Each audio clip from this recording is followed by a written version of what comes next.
Here representing Akoko South East, Akoko Southwest Federal Constituency. A member of the House of Representatives representing Akoko Southwest and Southeast Constituency.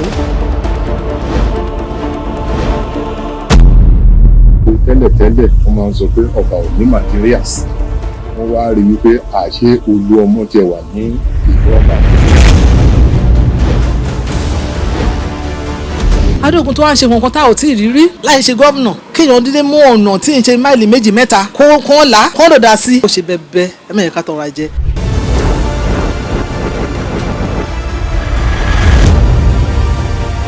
nǹkan tó ṣe ìyàlẹ́nu ló jẹ́ fún gbogbo wa àdúrà tèmi pé ọlọ́ọ̀bá ń gbẹ̀mí rẹ̀ sí ààrẹ orílẹ̀-èdè Nàìjíríà àbáwọn débẹ̀ lágbára ti Ọlọ́run.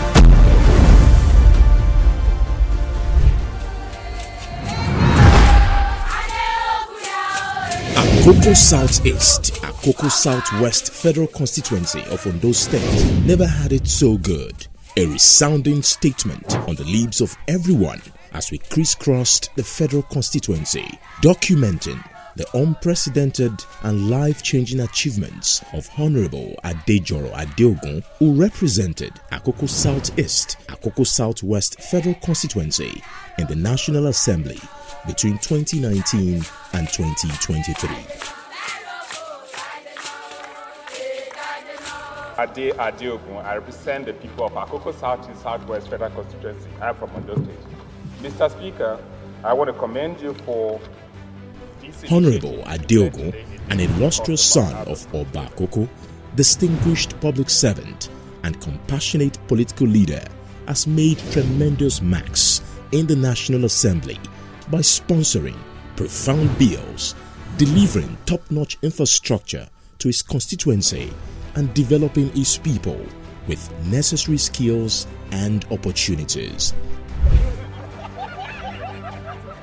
Wọ́n ti ń lọ sí House of Representatives ó ti pẹ́ níṣẹ́ ni ṣùgbọ́n lákòókò tí Ade Adeogun yìí ló jẹ́ kí onílé àtàlójọ tó jẹ́ kó mọ̀ wípé àṣé dáadáa wà tí àwọn representatives and members tí wọ́n lè ṣe fún constituency wọn. As a populist politician, Honourable Adeogun appointed over 80 aides who served in different capacities. He also sponsored over 600 indigents to study at Upland College of Education, Ipese Akoko, an unprecedented feat in the federal constituency. Before I applied for Delta State University Abraka, the school fees was increased, so I had to fall back. I never had the thought of going back to school again, so I just said, let me just work. So until my grandma, she's from Ipese, she was the one that called my dad that there is a scholarship that Adeogun is giving out for the youth. I said, okay, fine, let me just give it a try. And I'm very, very happy that Adeogun brought this scholarship. I did not regret it. After my secondary school, I don't have a choice than to go to private school to be teaching. I was at home one day, one of the ex-students gave me the form to study here in Upland College of Education. I'm extremely happy because he gave a lot of people hope to further their education. Some did not have hope of going to higher institution, but gave us hope, especially me, gave me hope to earn a certificate. I was part of those people who thought they would never be to school anymore because of the difficulties of the society. But because of the opportunity of scholarship given to us by Honourable Ade Adeogun, I grabbed the opportunity and I utilized it. I got myself admitted to the school because of the opportunity of the scholarship scheme. Thank God, today I'm an SC graduate. It's a wonderful program because it has assisted a lot of students. They have gone far with the scholarship because a lot of them that did not even have it in mind that they can one day go to school. Today, some of them, they are NC holder, while some are still schooling. In fact, some, their parents are even poor to the extent that they never dream of going to school. But today, a lot of them are having the certificate. Some have even gotten jobs. With it, I can count about 4 or 5 people. Adeogun believe in human capital development. He has sent so many people for training in different fields. SME, He sent some people to Niger Delta, Port Harcourt for training. He sent people for professional training, all these small-scale entrepreneurs and others. He's doing a lot of things that is unprecedented. This is the first time we are having it so nice, so good. I recall that somebody, one of my greatest opponents in my community, who said to me, I won't support you, but I'll say this to you. He was trying to hire laborers for his farm and I couldn't get them. I said because all the boys that were acting as riffraffs in the community have joined the army. He doesn't like me, but he's bold enough to appreciate that I've taken away all these people who were being used as for manual labor and now I've taken them off the street and they're either in the police or in the army. That's a legacy because in another 10 years, in another 20 years, you're going to have 3, 4, 5 people who are directors, who are soldiers, who are doing so well elsewhere. You have people in NPA, you have people in NIA, you have people in DSS. You have everywhere. You have somebody who just joined the customs about 2 weeks ago. I mean, if you remember Awolowo, nobody remembers to repeat Cocoa House because Cocoa House is abandoned. Liberty Stadium is worthless. But what he left in the hearts of people, the education. I'm playing politics here in the hearts of people, and that's all I'm asking for. Nothing. He facilitated the construction of major roads, including Awolowo Road, with erosion control line drains, Ekusi-Odiari-Kansha roads, both at Akoko, the 7-kilometer-long Iwaro-Ayegunle Road, construction of bridges and line drains, town halls, and civic center, to mention a few. Project oríṣiríṣi là ń rí. Ìkọ́ ni mò ń wò lọ́ọ̀kọ́ báyìí ní ọjà ọlọ́ba wa yìí. Àwòdámi ẹnu ni o. Torí pé èèyàn tó fẹ́ràn ìlú ẹ̀, tó fẹ́ràn state ẹ̀, tó fẹ́ràn agbègbè ẹ̀ lọ́nà ìgbàdé. Tí ò bá ṣe bẹ́ẹ̀, lọ́nà ìgbàdé ògùn wá ń bí. Kí ló fẹ́ wá ṣe ń bí? Kí ló ń fẹ́? Kí ló need? Tí ò ní. Ṣùgbọ́n kó lè dáa fáwa tá a wà ní gbèríko. Ọlọ́run á bá mi fún lẹ́mìí gígùn. Ọkùnrin á balẹ̀. Á máa gòkè sí ni. Kò ní rí padà sẹ́yìn. Lágbára Ọlọ́run àwọn ọmọ tí wọ́n náà tún ṣoríire. Ọmọ kékeré wa inú wa ó dùn sí ìlágbà nínú wa dùn. Òtítù tó là ó tún àti ọ̀darí kan ṣẹ̀dọ̀ òun ó ṣe ilé ìsìn sí tinú ó ṣe tẹ́lẹ̀ kòtò jágun tó wá gbé ọ̀kadà gbogbo ìyẹn máa dànù kán má bàa jábọ́. Ṣùgbọ́n nǹkan tó ṣe ìyàlẹ́nu ló jẹ́ fún gbogbo wa. Àdúrà tèmi pé Ọlọ́run ní dẹ́ẹ̀mí rẹ̀ sí. Ààrẹ orílẹ̀-èdè Nàìjíríà abáwọn débẹ̀ lágbára ti Ọlọ́run. Aṣíwájú ni nílò ọba kò ní dèrò yìí lágbára ti Ọlọ́run. Á yàn á yanjú. A ṣí ilé-ìwé yìí fún lílo àwọn ọmọ ilé-ìwé, fún ẹ̀kọ́ kíkọ́, fún ìlọsíwájú ìlú àti fún gbogbo àǹfààní gbogbo àwọn tó máa lọ lọ́gbọ̀gbọ̀. Jésù Olúwa wa. Adeogun is an exceptional, selfless, and committed personality.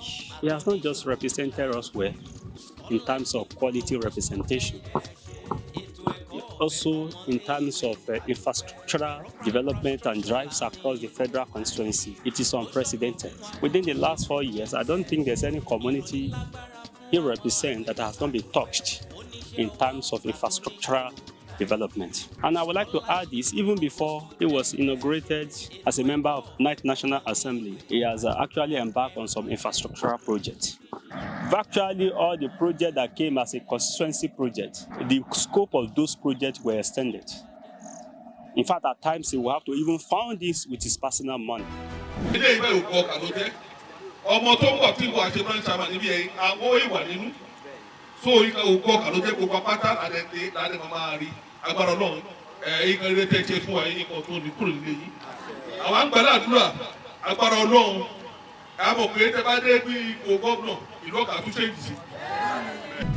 Other laudable projects initiated and delivered by Honourable Ade Adeogun includes construction of several blocks of classrooms, renovation of administrative blocks, and provision of 1,200 classroom furniture and 50 office furniture for 9 secondary schools across Akoko Southeast, Southwest Federal Constituency. We are very happy to see this kind of a project here, because the first time I was posted here, I was afraid to enter that in my office.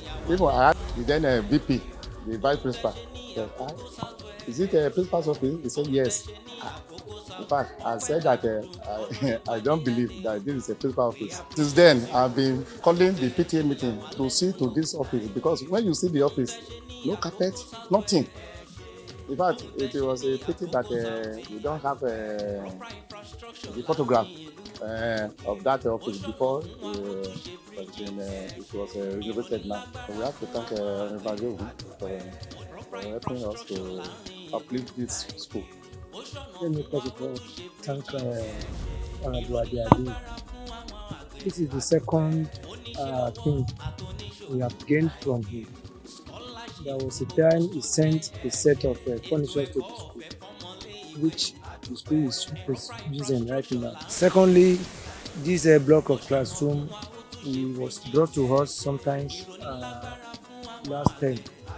We at the beginning we were thinking it is a wishful thought, but not quite more than 2 weeks later, we discovered the contractor was mobilized to the site and the project started and it was completed in a very short period of time. We appreciate him on behalf of the school, on behalf of the Muslim community of Akungba, and on behalf of Akungba, which is part of his federal constituency. We thank him and appreciate him for the laudable project. He was the one responsible for the renovation of this administrative block.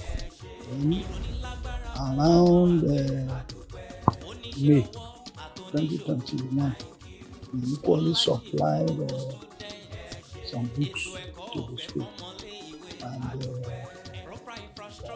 two computers and one printer to the school. We decided from the school, not only from the school, even from the state ministry.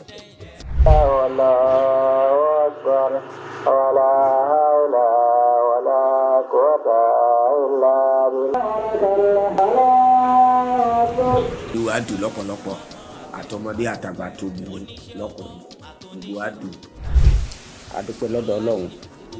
Ọlọ́run rán ọ sínú ìlú kó bá wa ṣiṣẹ́ iṣẹ́ tó ṣe. Wàláì gbogbo wa inú wa dùn sí i. Lágbára Ọlọ́run bó ṣe ń lọ yìí ìkókó gbélé lọ Ọlọ́run á gbé sí i. Ó ti pẹ́ tí àwọn èèyàn ń ṣe irú ìkó tó wà yìí. Kò sí nǹkan tí wọ́n ṣe fún wa. Bó ṣe dé yìí la pè pé sẹ́tọ́mọ̀ sí wa bó ṣe rí lélẹ́yìí. Onílágbára Ọlọ́run máa rí sí i. Kò sẹ́nikẹ́ni tó bá máa rí mọ́sálásí báyìí pé bó ṣe rí. Iṣẹ́ ló ṣe òun ló ṣiṣẹ́ yìí. Bó ṣe ṣe iṣẹ́ Ọlọ́run yìí Ọlọ́run á kó ilé fún un. Ibi tó bá ṣayédé ìtọ́ ọmọ ẹ̀ ló máa dì í lọ. Iṣẹ́ tó ṣe fún wa lọ́pọ̀lọpọ̀ ni ìlú ní ìṣòro ó wá dá sí i. Tá a bá pè é kí a ló máa dá a lóhùn tó bá pọ̀ Ọlọ́run máa dá a lóhùn. Ọlọ́run máa dá a lóhùn lọ́nà kọ́nà Ọlọ́run ló máa fi dá a lóhùn. Gbogbo àwọn èèyàn tó dúró tì í tó ń fún mọ̀rọ̀ Ọlọ́run á dúró tì wọ́n lọ àti bọ̀ iyẹ̀ láyọ̀ ni oníkà bá dámọ̀ fati àti láti fati. What I originally had in mind for was a water project. But then I went to the community and I would like to give water project. I said, no, that's not our problem. I said, what's your problem?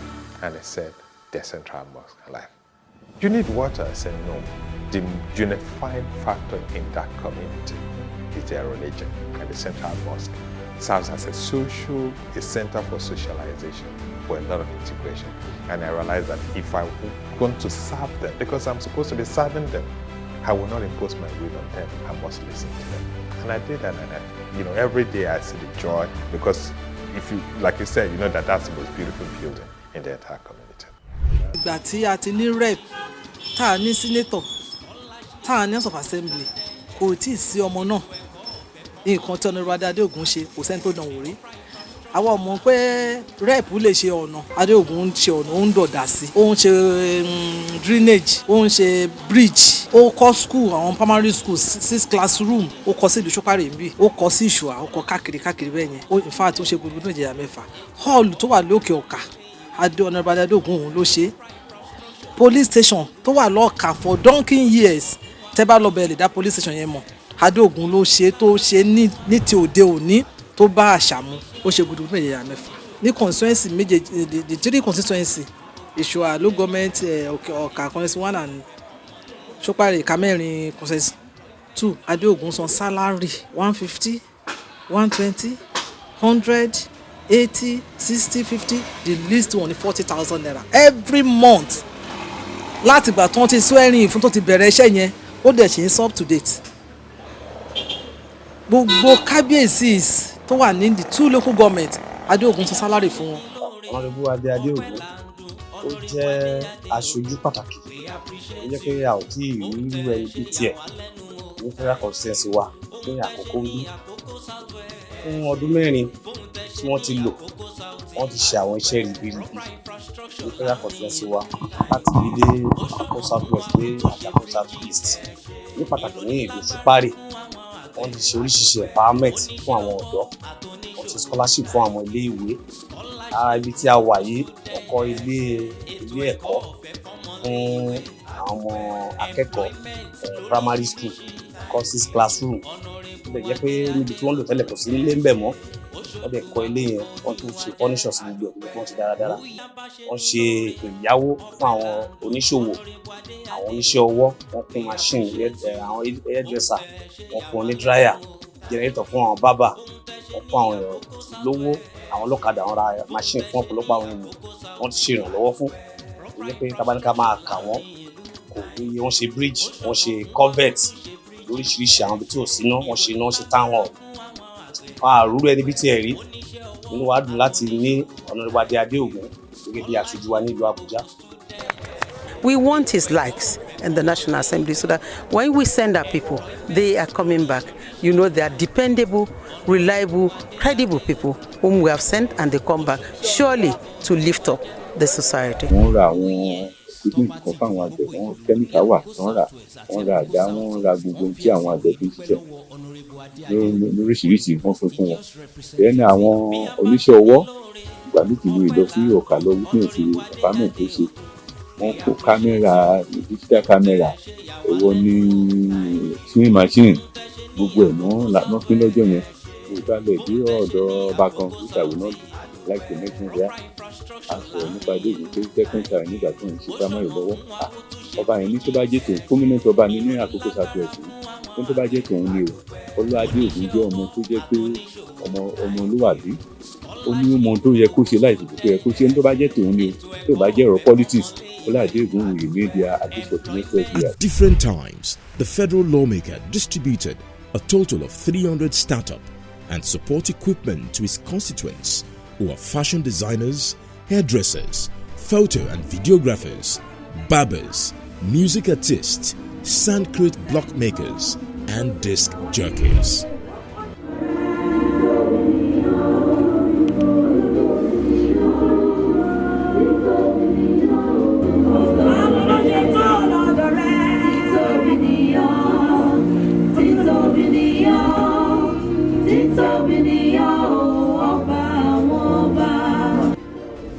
After my NYSC, due to the unemployment rate in Nigeria, we decided to set up a studio, but we had some issues with our gadgets, And when we started, we realized that some people prefer to go to Ibadan, Lagos for music production due to the fact that we were yet to have those equipment, gadgets that will bring a very distinct music. So fortunately for us, though we pray no money, no Nigeria things now, fortunately we were connected to Honourable Ade Adeogun and we had the opportunity to have these wonderful gadgets. And since ever, God has been really able. Even those people that thought that our studio is nothing, we realized that some people were coming from Ibadan, Ife. Even the music that I'm playing right now, the lady came from Ife. Some people from Okogi State, they prefer to come to this. It has improved this studio. In fact, I cannot but say a very, very big thank to Honourable Ade Adeogun for this great impact on the studio. Bí a bá ṣe ní lóore, ọpẹ́ là ń dún Honourable Ade Adeogun, we appreciate you. ohun tẹ́ ṣe yà wá lẹ́nu o. Ohun tẹ́ ṣe ní Akoko Southwest. Mo dúpẹ́ lọ́wọ́ Ọlọ́run, wọ́n fún mi ní snapping camera, very good one. Lóòótọ́ kìí ṣe mi nìkan ni wọ́n fún, but ètò wọn fún mi, in fact I'm happy. Ètò wọn fún mi ní kámẹ́rà yẹn. Kí wọ́n ṣe kámẹ́rà yẹn nìkan o. Wọ́n fún mi ní softbox ńlá. Òun náà ni tí a ń wò yìí, softbox ńlá. Then wọ́n tún fún mi ní studio light. Then softbox méjì ni wọ́n tiẹ̀ fún mi. Wọ́n fún mi ní eléyìí ńlá yìí, then àti smaller one. Then wọ́n tún fún mi ní background engine. Èyí tí a fi ń change background tí a fi roll ẹ̀ is an electric one. Then wọ́n tún fún mi ní encouragement. The encouragement was there. So inú wa dùn. Ìwárọ̀ ọ̀ka ni mo ti ń lo àwọn instrument wọ̀nyí nígbà yẹn. Mo wá add ẹ̀ mọ́ the little one tí mo ní sọ̀rọ̀.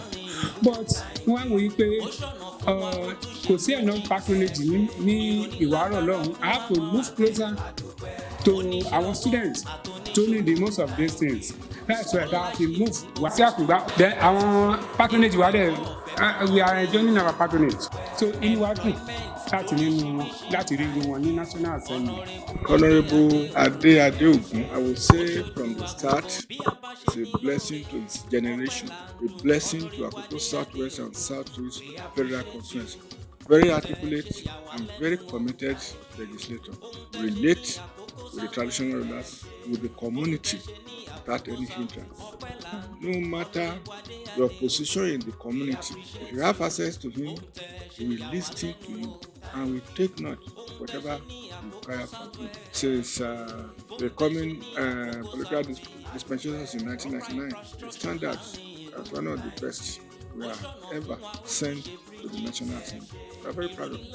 One amazing thing about the young man was that when he was elected, even before going to the House, before taking his oath of office as a member, our town hall that had been abandoned by successful government for years, it was the first thing he renovated with his own personal resources. He has 11 completed projects, 2 ongoing and 2 proposed projects. Àdúrà tèmi fún wọn pé Ọlọ́run ọba á fún wọn ní ẹ̀mí gígùn, àlàáfíà ara, ààyè tó ju eléyìí lọ lẹ́ẹ̀rin Nàìjíríà, Ọlọ́run á pèsè ẹ̀ fún. Ìbá kékeré tó ṣe yìí, ó ṣe gudugudu méje. Tó bá rí ààyè tó jù yẹn lọ, á ṣe jù bẹ́ẹ̀ yẹn lọ. Àdúrà àwọn èèyàn ni pé ibi tí Ọlọ́run fẹ́ gbé dé, so Ọlọ́run á gbé débẹ̀ lágbára náà. Because ó jẹ́ ọmọ kan tó ṣe é mú yangàn fún wa ní local government méjèèjì tí mo ń sọ yìí, ó ṣe dáadáa púpọ̀. So náà tó tì, náà dé wà pẹ̀lú agbára Ọlọ́run ní ìjọba tuntun tí a fẹ́ gbé tá a mú retí báyìí á rí tiẹ̀ ṣe ń bẹ̀ o. Torí tó náà bá tó rí kan dìmú bẹ̀, àwa náà ara tún dẹ̀ wá níbí agbára náà ṣe bẹ́ẹ̀ fún. At 8 bills, it is on record that Honourable Adeogun sponsored the highest number of bills among House of Representatives members from those states in the 9th Assembly. I embarked on sponsorship of bills because that's primary responsibility of the legislature. Go there, sponsor bills, get involved in the legislation and passage of laws. I represented Ondo State in the Committee on Constitutional Review, and it's vital for me because it gives me an opportunity to actually know what's going to happen before it happens. I've spoken for the security men when they needed to be spoken for. I was involved in the drafting of the police bill, the Police Act, which we tried to at least make the police a people police. We're involved in trying to actually change things. I was involved in the new acts have been passed for small and light weapons. Would return that creation of a counter-terrorism center, trying to address our current problems and strengthening the security agencies to provide security for us and enhance their capacity to deliver. Honourable Ade Adeogun will be remembered as a man with endless love for the people, especially those at the lower rung of the ladder in the society. The issue of the VAT bill, I was in church in Lagos, and then a widow in my church came to me and explained their circumstances. And look, there's something that needed to be done to at least address the cultural practices against widows, especially in the southern part of the country. She brought actually a draft bill for me, but it wasn't what was appropriate. And I had Akoko work on it and amend the VAP bill to integrate what some of part of what she proposed, and then added some other things to it to strengthen it, to at least protect the widow, give them rights to property, give them rights to their children, and criminalize the evil practices against them. And it received robust, support from the National Assembly. He has delivered beyond expectations and campaign promises, and history will forever remain kind to him. I'm not in politics to make money. I'm not in politics to pay schools for my children. I'm not in politics because I want to take care of my parents or anything. I'm there to serve. And if I'm going to serve people, I must serve with pride. I must serve in such a way that everything I do must follow laid down rules and principles. I think I've changed the perception of security. Mo bẹ̀ Ọlọ́run fún Adeogun ní agbára ẹlẹ́dàrún ayé nítorí wọ́n ń pè ní ìyà kò ní dé tó sàkánì ẹ̀ bẹ́ẹ̀ ni ó sì rí ògbóra yọ ìràwọ̀ rẹ̀ kàn ayájẹ̀ gbá tiẹ̀ bẹ́ẹ̀ ni ó sì rí lórúkọ tí bàbá tí ọmọ àti tẹ̀mí mímọ́ bẹ́ẹ̀ ni ó sì rí o bẹ́ẹ̀ ni àṣẹ kù.